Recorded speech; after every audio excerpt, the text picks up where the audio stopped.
Very pleased with our off-season. Guys have worked hard, developed a pretty good unity, developed a good work ethic. Getting some of the injured guys back out there was good. They're still working through some things. And still got some guys over there we're working through, but very pleased with where we're at. Competition is good, I thought. I like the way the kids compete against each other. I like their overall attitude about how they're going about their business right now. Really do. In the classroom, off the field, we're doing good things. So proud of them. Questions? Who are some of the guys that have stood out through the show so far? It's good to see Derek Mitchell back out there. Getting back out off an injury like that. A bunch of those young guys, those freshmen, even though they played, they still hadn't went through those fourth quarter drills. The guys, I think, will have even bigger roles next year. Good to see them get challenged and pushed and knock through their Colin Blake coming back off those injuries. All those guys that I saw that I knew were talented guys that you wonder how they come back off injuries. And there's other guys, let me think through it here. Dan Hicks, you see Dan running back and forth now. That knee is doing good. Chris Cash was getting back into it.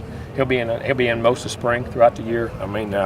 Those guys who were banged and bruised that way, I've been very pleased. The upperclassmen, I think, Christian Jones and Telvin and the linemen, a lot of the linemen. I see Cam Irving, who's back out there now after surgery, he's really gotten himself back in there. Wilder and Freeman, just Rashad Green and Kenny Shaw. A lot of those guys just busting their tail. Greg Dent, a lot of those things, you can tell they're seniors and the urgency in which going behind things. I think who else? Lamarcus. Lamarcus is always going 1,000 miles an hour. Some of those, there's Jacoby. Great to see Jacoby back out there and finally running and finishing looking like the old Jacoby. So, there's quite a few of those guys. The transition of working in 6 new coaches, how's that going? Great, because they've all been through this. They've all been through the fourth quarter program. They understand what we're going to do on offense and defense, how we coach and what we do. That's actually been extremely easy because most of them have been through this system of what we're doing. And one or two that haven't, it's been easy because everybody else has. Be different approaches there, Jimbo, in terms of style, coming in with so many new coaches? In what way? Well, either defensive schemes or... What we'll do is, we always going to change offensive and defensive schemes to fit our personnel and what we're doing, but we're going to do things the Florida State way and the way we've been doing it. Is it Brewster at recruiting coordinator and Sanders at offensive coordinator? Is that No, there is no offensive coordinator. Okay, there's no title of offensive coordinator. How's Pender looking? Really good. I've been very pleased with him. His leg has been great, doing great in class, doing great in school. I thought he's had the best spring. He looks really good. Explosive, athletic, very pleased. Weight's up, good and strong. He's had a very good first half of this semester. Same quickness, burst? No doubt. No doubt. Even bigger and stronger. You say weight's up, what are we talking about? 195 pounds. And he's increasing. He's a very powerful, strong kid. Extremely strong. You've known almost from day one when you arrived as the offensive coordinator who your quarterback was going to be in a few years when you brought in EJ. You're in a little different situation this time. What kind of approach do you bring to it? Not really. Just like the first year when they were battling, Drew and they were all battling. Xavier and those guys were all battling. No different approach. You let them decide how they play and their results of what goes on and how the team follows. At the end of the day, how does he move them down the field? Who can put them in the end zone? And manage the game, and that's control the game, make the plays they need to make, when the big plays, and we'll let them dictate when they won't be any different. You think that's something you can get done in the spring? You're going to need spring and summer, do you suspect? I have no idea. Time will tell. Time will tell. You talked about those guys before. All of those guys had some level of experience going into that battle. With this, you've got Jacob's thrown a few passes, but not really. Zay hadn't played much. Xavier had never played much. Drew had. In terms of these three guys, do you feel like you have a good read on where each of them are, what they're capable of? Or? Yeah, I think I know what their abilities are, but I'm anxious. You never know what somebody's capable of until they're put under pressure situations and put out there in a position to lead and also take off until they can go take a job. You don't ever know that. And to sit here and say anybody at any time is crazy. You just got to let it happen, trust your eyes and what goes on. Don't force it. Let them tell you. You can't tell them. Do those guys, you think, are they similar? Are they different in terms of what they bring to the table and what they're capable of? I think everybody's different. I think any player is different. I don't think any two players are ever the same because it's how your thought process that really separates you as a player at any position, especially quarterback. And I think they all bring different strengths and weaknesses as they go, but it's going to be very interesting to see how they can only do their job, how they can make the other 10 guys around them do their job, and how they can make the guys on the other side of the ball at defense feel comfortable about them doing their job. That's all important for a quarterback. He's got to fool with everybody, not just himself. As far as just the leadership aspect of that, have you seen a little bit of that so far? Yeah, I don't think either of those guys, any of those guys we have, any four of those guys we have a problem getting in front of somebody or taking responsibility or pushing themselves or jumping out. They all have that natural instinct to be quarterbacks and be leaders. You talked about Cameron coming back strong on the other side of the line. How do you view the right tackle position right now? I mean, you got quite a few guys. I think Bobby Hart's had a good off season. Stork and those guys can do what they got to do there. There's different guys that can put in there that we can have rotations at. Would it be? I mean, in an ideal world, would it be better for Bobby to get the job so you don't have to shift really two positions from where Stork is? I don't necessarily say that because Austin Barron started 3 games the year before and did a tremendous job. Played his tail off. So I mean, the best guy will play. Now, Reuben Carter's another guy I think's made tremendous strides as a player. I think his size and strength is really valuable. Lovelady has done a nice job in there. You get Crew back, you won't have him in the spring. You get him back next year too and have a good Trey Pettis. I mean, there's quite a few of those guys. I mean, we'll wait and see. Is there anybody else? Is Tyler out for all of spring? Mm-hmm. Okay. Is there anybody else? Nick Wason will be out. Darby will be out. Tyler Hunter. I'm trying to think who else. Have to go through position-wise. I'm trying to think off the top of my head. But Stork and Coker. Crew will be. Yeah, Stork will be fine. Trey, Josue, all be fine. Coker should be fine. He should be there every day. Crew will be out. But he had to have his shoulder done. I'm trying to think. Receiver, running back. McAllister will be out. Shoulder. McAllister, defensive tackle, will be out. Shoulder, but that'll be good. Sometimes those guys can play.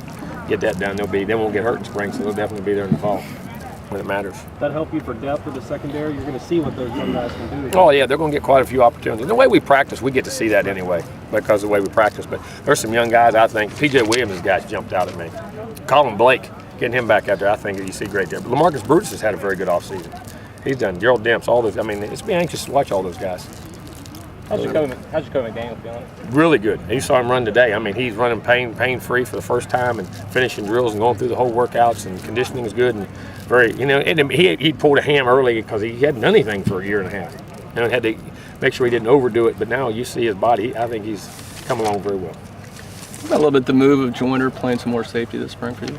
He'll be playing some safety, but playing some more corner, you mean? I mean corner, yeah. Yeah, sorry. he will. So that's what he played in his natural. He can jam, he can run. We'll see him there.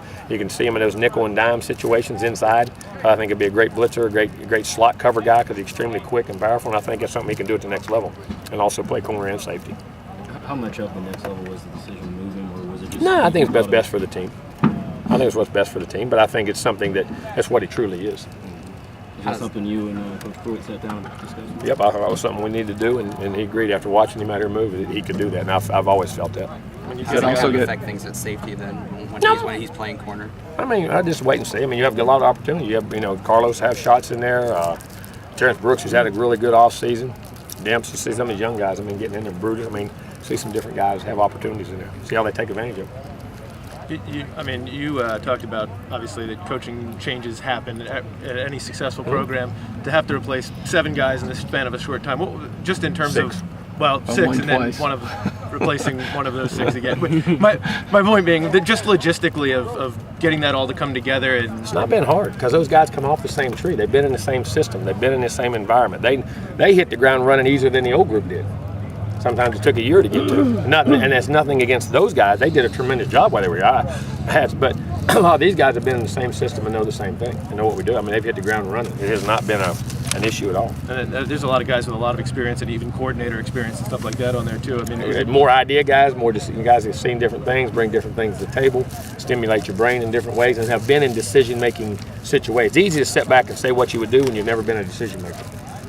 When you've actually called them and done it and everything, and you understand the whole logistics of everything that goes on, so you get a lot bigger picture and greater understanding of what you're trying to do. Go ahead. No. You guys, arm wrestle. I'm just gonna say, in that sense, how does the meetings, how do they compare to before? Oh, very similar. We had very intelligent guys on the other staff too. I mean, just never been there, but there's a lot of guys who, and I encourage tons of ideas. I love ideas, guys that have arguments and push the ideas and fight for their side of it and that thing, and we finally make decisions. But I'm very good that way.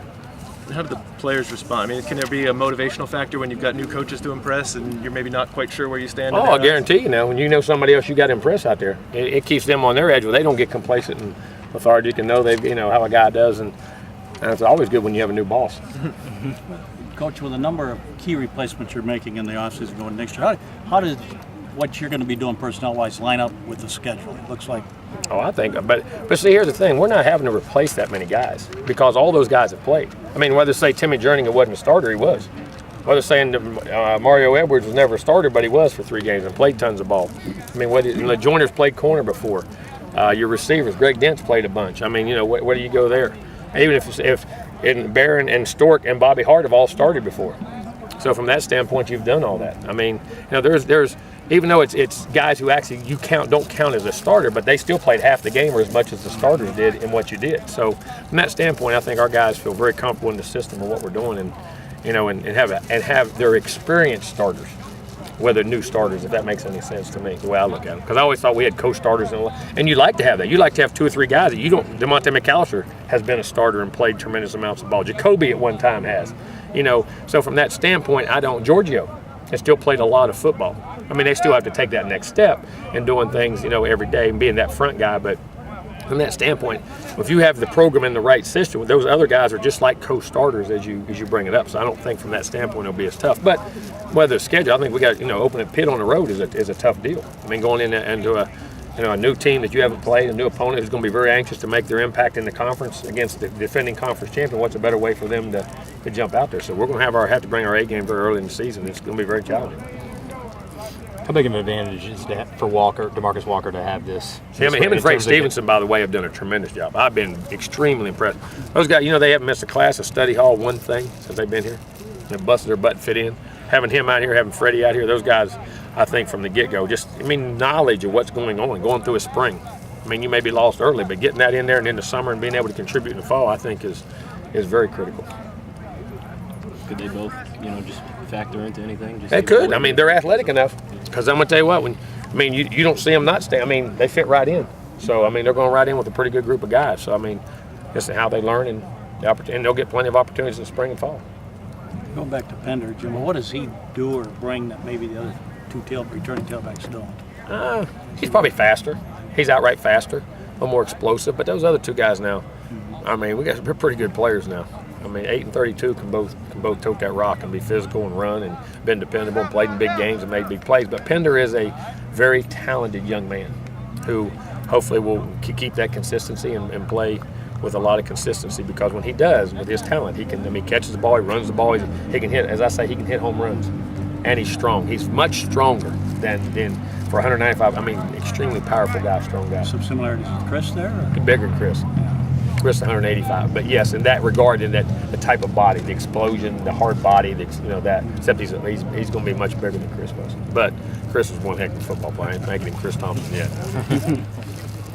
Speaking of that, you got Pro Day coming up. With the sheer number of guys that you have that NFL teams are looking at and are probably going to get drafted this year, how big of a sort of a sales pitch can that be for the program when you're talking to recruits? I mean, we have as many guys in the combine as anybody. Yeah. I mean, we went from not having anybody drafted 3 years ago to having buku guys that drafted and have as many in the combine as anybody. And that's, I mean, do we in trouble off the field very much? No. We've graduated 84, 92, and 87% in the last 3 classes.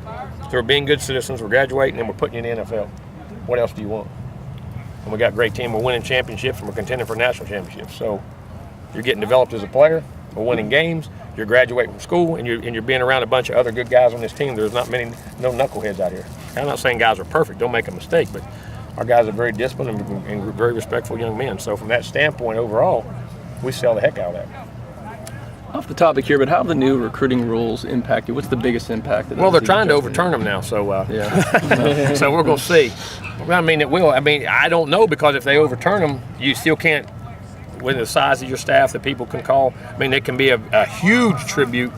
I mean, if they go through, I mean, I think it decisively changes how you do things, and you have to keep up, and you have to build the infrastructure, and you have to get the flow chart and the number of people in your organization to be able to compete. And I think that's very important.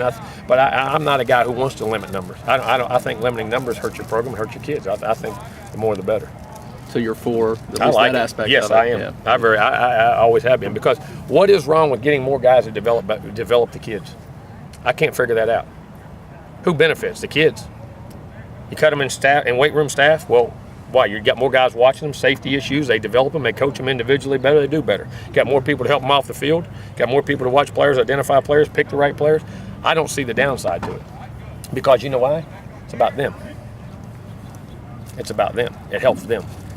Talking about things that help the indoor facility be ready by the time you start to fall. That's what the plan is. And they supposedly hope to go seed the grass. I mean, April 1st. That's going to be key, too. I know So those you've been fields. pushing to get that done. I mean, Well, and I think it helps, but I think it functionally will let these guys develop more. Like this time of the year, a lot of those rain and that cold, and there's a constant place for these guys to develop. It's like basketball. Basketball, you can always go play. They play year round. Football, you got an indoor facility. They can throw, they can catch, they can 7-on-7, they can run when it's outside. And then when we practice as far as lightning, maybe breaking the heat, the issues you got there, you got in camp. You don't think about it in camp. Well, what are we doing in camp? We're developing high school players, but you're looking at players. You get 2 rainy days on 2 camp days, and that's the only day he can come. You can't even recruit. I mean, you lose days of recruiting. I mean, that thing will help tremendously. And then on top of that, it is a recruiting tool. I mean, and to me, it signifies, as I say, you get what you pay for. In this world, you get what you pay for. You do things right, you have nice things, you get nice things. Usually, you have good things. If you don't want to do that, then your product usually suffers. And I think that's our commitment in showing, don't tell players how committed you are to football, you show them. And we're showing them by what we're doing as an organization and as a university.